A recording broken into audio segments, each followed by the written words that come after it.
You are not being careful. You are being cowardly. Every day you delay choosing a path is a day your life stays still.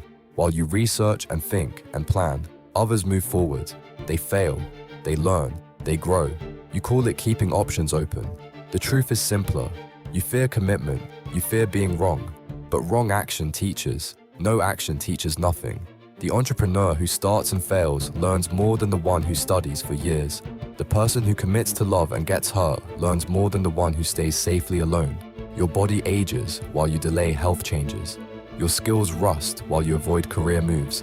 Your chances fade while you wait for perfect timing. The deepest regret is not trying at all. Failed attempts become wisdom. Missed chances become ghosts. Time moves whether you choose or not. The only difference is whether you move with it. Stop calling fear wisdom. That's the marble mindset.